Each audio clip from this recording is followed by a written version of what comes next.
Hello and welcome to episode 1 of Elevate Your Path. This time we are showcasing marketing professionals of NIRSA and we are featuring Brittany Goltry. I am Rochelle Williams, the Aquatics and Youth Programs Coordinator at Western Washington University, and I'm also the Rec Chat Committee Chair. Brittany, could you go ahead and tell us who you are, where you work, and what your role is, please? Yes, hi everyone. Thanks for having me. I'm Brittany Goltry and I'm the Senior Coordinator for Marketing and Communications at Portland State University's Campus Rec Center. Great. Love me a Portland State person. Could you talk to us about how long you've been involved in NIRSA? Yeah, absolutely. So I became a NIRSA member in 2019. That's when my position at Campus Rec became full-time, and before that I was an interim director for Campus Rec while also doing some other work at PSU. So yeah, it's been great to be a NIRSA member since 2019. Yeah, you kind of hopped on right as we were supposed to have a great warm annual and then nothing. So hopefully you'll get to attend a live conference because they are the best things in the entire world, and it's just like a big family reunion. So it's the absolute just best part about being in NIRSA.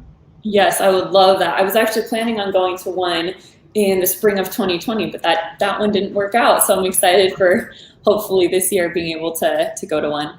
Yeah, because it's in Portland this year. So yeah, that's right. Yeah, so that'll be right in your alley. Definitely will be there. What other institutions have you been affiliated with? So I worked at Oregon State University in Corvallis, Oregon. I was the recruitment manager for their College of Forestry. So not really related to fitness and recreation, but the recruitment and marketing aspects of that was what really drew me to the position. And while I was working there, that's when I found how much I loved working on college campuses and working with students. And the rec center there was my favorite place on campus. I loved going to the Rebex classes. And so that's kind of where my passion for working on university campus and also for the rec center started. That's awesome. And you kind of touched on this a little bit, but could you talk to us a little bit more about why you chose to do marketing within campus recreation? Yeah, absolutely. So I've always loved marketing and communications. I'm a people person, so that's what I studied in college, and I knew I wanted to do something with that. But it wasn't until I started working at Oregon State that I learned how much I loved working on a college campus and working with students. And so with this position, I was able to combine those passions with my passion for fitness and recreation and well-being, which just all three of those passions combined is a really perfect fit for me. So I feel really lucky and fortunate to have this opportunity. No, that sounds absolutely amazing.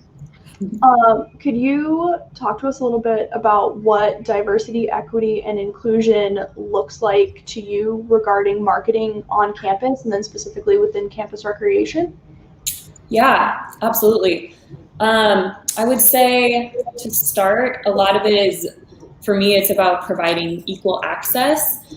And a lot of what we've been focusing on, especially during the pandemic, has been digital accessibility, right? So making sure our websites and all of our digital materials are accessible for folks. I think that's extremely important. And then also really looking at just making your messaging really something that recognizes and celebrates the human differences around us. We also look a lot at imagery, so making sure our imagery is accurate and welcoming and it represents our community accurately.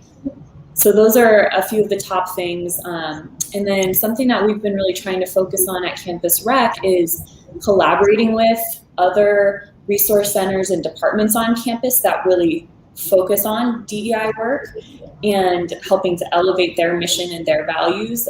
So not necessarily putting the spotlight on us, but trying to really shine a light on these other offices that are doing excellent work. And in terms of DEI, I would say it's a continual process. It's something that we're constantly learning. We're constantly updating what we are doing.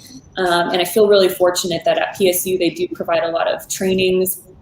I just attended it was a racial justice in website communications training. So looking at kind of the do's and don'ts of that. And so yeah, it's something that's constantly evolving, and we're constantly trying to better ourselves and improve ourselves and connect better with our community.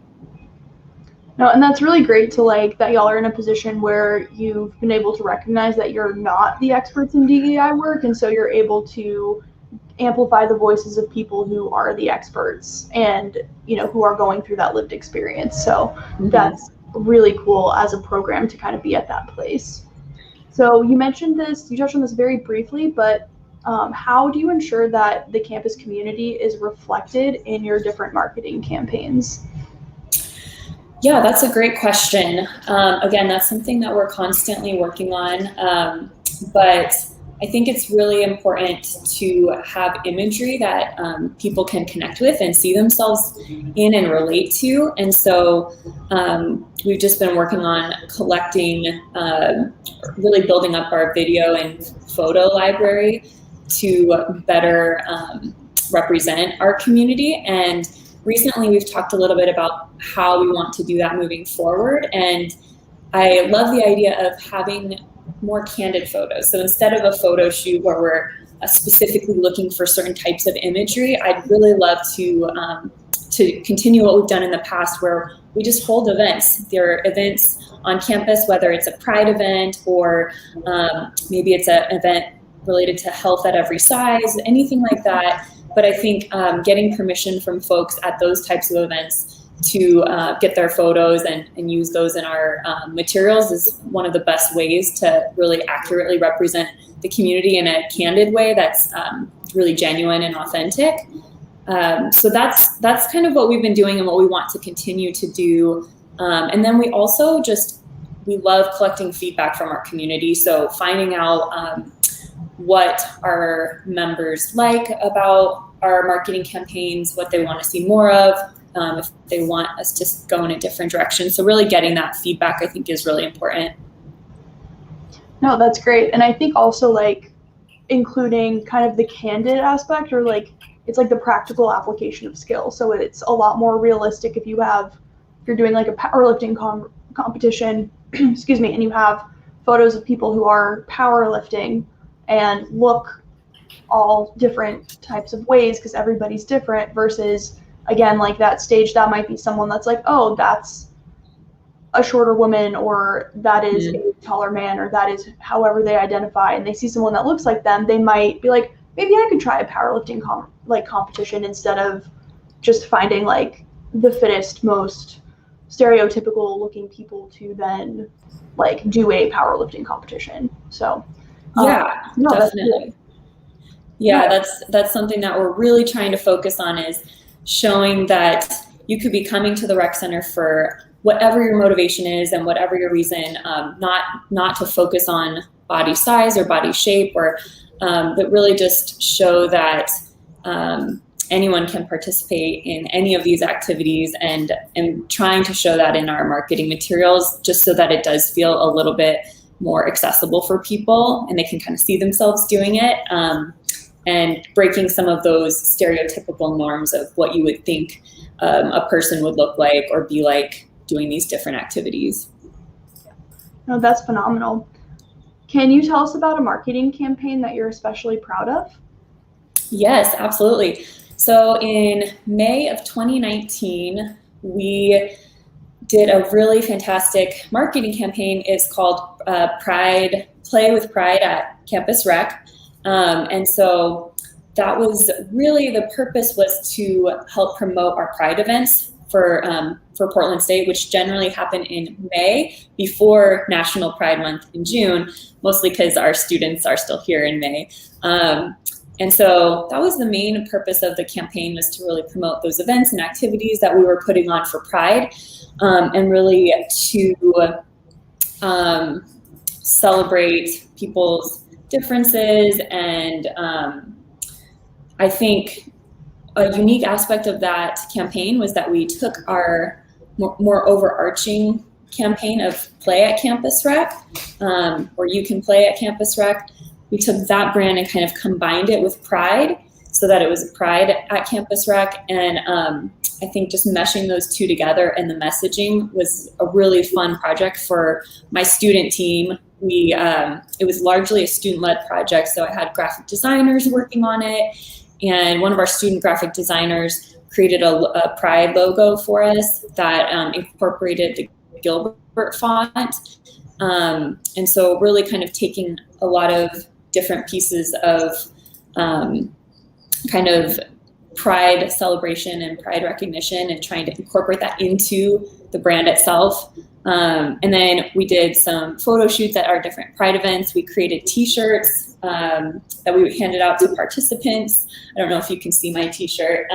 This is the t-shirt, one of the t-shirts that we created. We had stickers, so a lot of swag. And it was just a really, really fun, really successful campaign that people got really excited about. And they've been asking every year if we're going to do it again. So that's something that we decided we want to continue with that same campaign. And it also won a 2019 Public Relations Society of America Spotlight Award. So that was really exciting too, to be recognized for that work.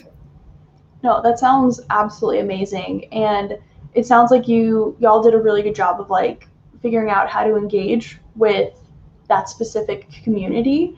So there are a lot of different communities on PSU's campus and a lot of different types of people. So aside from maybe not specialized events, but events that like are maybe broader like that, what are some other things that CREC does to engage with either different communities on campus or just kind of the overall campus as a whole? Mm-hmm. Yeah, that's a really good question.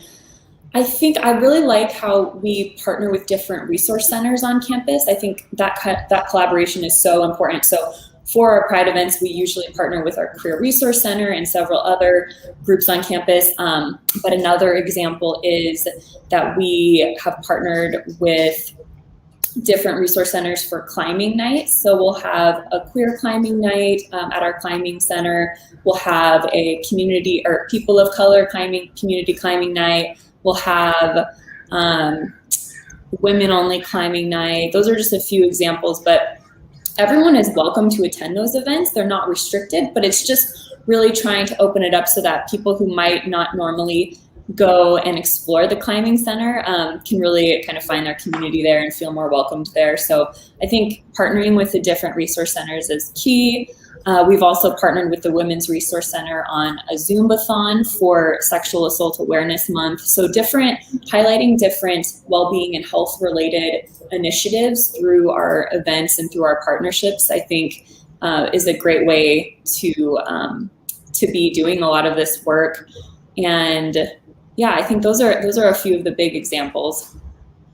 Awesome. And just a follow-up question for that, it sounds like relationships are really important, especially like interdepartmentally on campus for y'all. Mm-hmm. Do you have any tips for kind of breaking out of the silo of campus recreation? Because sometimes campus recreation professionals are stuck in their buildings, and it might be a little harder to begin to build and then foster those relationships for that collaboration.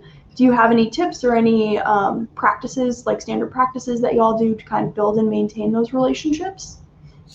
Yeah, I mean, that's a really good question. And it's something that I think everyone struggles with is maintaining those partnerships and collaborations. I think it's important to remember that it's a long-term partnership. So it's not just a one-time reach out for something, but really to maintain those relationships year over year. So having a specific person in the department who meets with someone in that resource center once a month or once a term, or having one of our staff members really focus on one of the resource centers as kind of a partnership. So I know our aquatics coordinator has worked really closely with our La Casa Latina resource center and has offered a whole bunch of splash mob and sound waves, different types of events in the pool area. So really kind of working with specific people and specific resource centers to kind of grow that relationship and make it something that's very long lasting, and so that there's building trust between us. And also, I think an important part of that is meeting without specific expectations of what we want to get done, but really finding out what it is that group wants, and the students that they serve, what are they looking for, not necessarily what we want to put on and how they can help us, but really finding out how can we best serve you and how can we best serve your students. So I think that's really key. And also having people come to our meetings or go to their meetings and do guest presentations, anything like that, where you can just collaborate a little bit more and get outside of, like you said, our building, get around campus more. Oh, that's wonderful. And I think the idea of like true collaboration, which is like listening to somebody and then doing what they would like you to do or what they need, versus cooperation, which is coming to somebody with an idea and then being like, this is what we want to do for you. Mm-hmm. The true collaborative opportunities are what really create that bond, and I think foster those relationships in a much better way than just trying to cooperate with each other. Yeah, absolutely. And I know you've mentioned that you've got some students, which we love a good student team. So could you tell us how you're able to utilize students within your marketing practices and kind of your overall structure? Yeah, so Campus Rec is one of the largest student employers on the PSU campus. Our rec center is run by students, and we couldn't do what we do without them. And so I'm really lucky that I have a team of, depending on the term, it's about 10 to 15 students who help me with everything. So they provide support with graphic design work, photography, videography, outreach. They provide social media and website support. So I think that is one of my favorite parts of the job, is being able to work with these students, help them grow in their skills and find what they're most passionate about.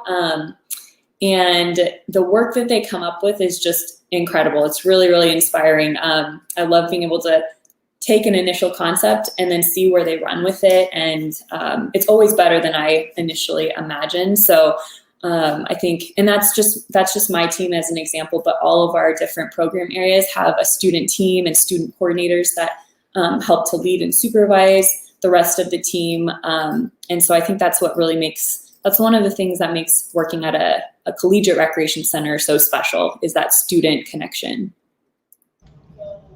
I absolutely agree, because if it wasn't for the students, we wouldn't be here. So exactly. Yeah.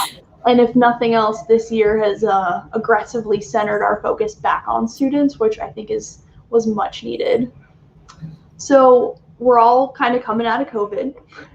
A lot of things changed. A lot of stuff happened. How have your marketing strategies changed since COVID-19 began? And are there any pieces that you're going to continue with?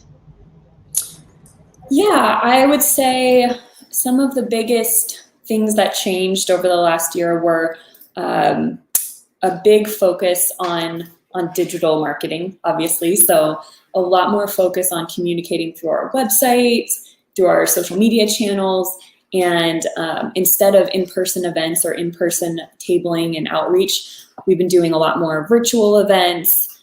So finding different ways to engage with students that way.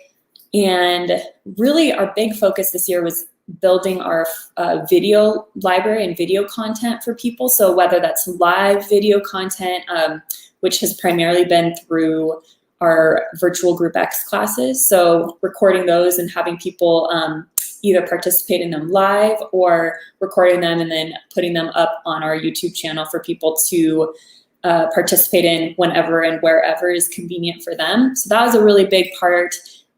Also promoting our virtual group training, so kind of moving personal training to a virtual setting that was offered for free for our all PSU students, faculty, and staff. So really experimenting with different ways to help people meet their fitness and well-being goals, and offering things like online workshops. So we didn't have outdoor trips for several terms last year. And so instead our outdoor program put together these fantastic workshop videos. Some of them were live and then some of them were recorded and then published after, but different outdoor workshops that were all student-led and could help prepare you for your next outdoor adventure. So those are just a few examples of some of the more video-focused projects that we've been working on. And I would say in terms of content, we had a very unique shift because we typically would really promote the what. So what we're doing, whether it's an event or a training or what time it's at and where it's at, very focused on what we're actually offering. But with a year where we weren't offering as much as we usually do, we needed to branch out and find other content.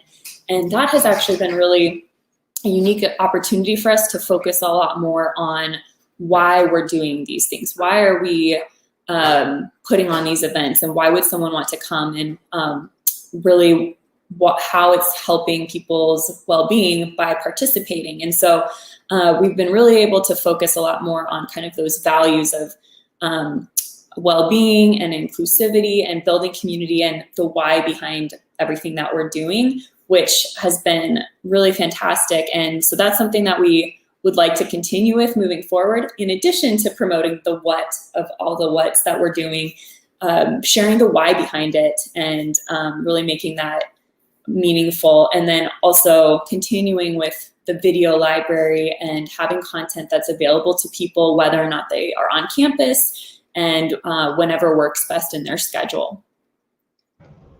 No, that sounds like you all have done a lot. And it's really cool to like think about the idea of a virtual library where you can have all of those resources for people who can't physically make it into the building, and you're making, it's not if you build it, they will come. It's meeting people where they are, whether they can't make it to the rec center that day or they're not comfortable being in public yet or whatever it may be. And y'all are figuring out how to provide something for everybody, which is really amazing. Yeah, I think we were pleasantly surprised by the feedback that we got. We were able to reach audiences that we hadn't reached before, because those people maybe don't have access to come to the rec center. Maybe they're not taking classes every day, or they just prefer to be at home when they are doing a workout class. We heard from a lot of faculty and staff that they really like the virtual classes as well. So I think that was really a new thing that I'm not sure would have happened as soon if it hadn't been for the pandemic, but something that we definitely want to keep offering. And we are able to reach a very different audience than our typical audience that comes into the rec center. Yeah, which is phenomenal, because like rec centers are inherently built for like the majority of, or like a very specific type of student or a very specific type of person. So I think the pandemic has given us a really interesting opportunity to like expand how we reach people, which is really cool. Mm-hmm. So you had mentioned a little bit earlier that you think it's really cool when you like give an initial concept to your students and then you see where they end up with it. So it sounds like that's a part of your creative process. Mm-hmm. Could you talk to me about what your creative process looks like? Yeah, so I would say really collaboration is key. Collaborating with my colleagues, finding out what ideas they have. We have committees where I can talk with different people, students as well as professional staff in the department, to get feedback on our ideas and get ideas from them on different campaigns that we can be doing. Also getting feedback from our community and our members, finding out what they want and what they're interested in.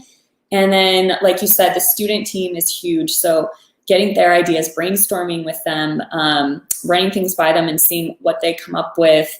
I think especially because our target audience is students, that student to student relationship and that student to student marketing is really key. So really finding out what they think will work best and what ideas they have. And yeah, just collaborating with different places across campus. I think getting out, like you said, getting out of the building, going out and being active and participating in different things across campus and on other campuses too through NIRSA. That's just such a great way to get inspiration and come up with ideas for things to take back to your campus. So I think those are probably the key things, is just getting out there, meeting new people, collaborating, and being sure to collect lots of feedback. Great. Well, thank you so much, Brittany, for sharing kind of your journey with us today, and also talking to us about Portland State Campus Recreation's marketing, because I think I'm going to speak broadly for the wider NIRSA population, but especially as a PDX alumni, like, we're always watching what Portland State's doing, because it's always very interesting and really well done and very, very creative and inclusive. So I'm excited to see what y'all continue to do. And I know we'll all be keeping tabs on everyone, because it's always really interesting. Thanks, Rochelle. Thank you so much. Yeah, that's great to hear. I do feel really lucky. I have an amazing team here, and yeah, excited for what's to come. Thanks again for having me. Yeah, of course. And thanks for everybody for tuning in. Make sure that you come back next week, August 16th at 12 p.m. Pacific Standard Time for episode 2. Also, make sure to smash that like button, subscribe on YouTube for all of our newest content. Click here to view the President Series or the Official Series, and make sure to continue the conversation about all things collegiate recreation. You can follow Rec Chat on TikTok, Instagram, or Twitter. So thanks so much and have a great day.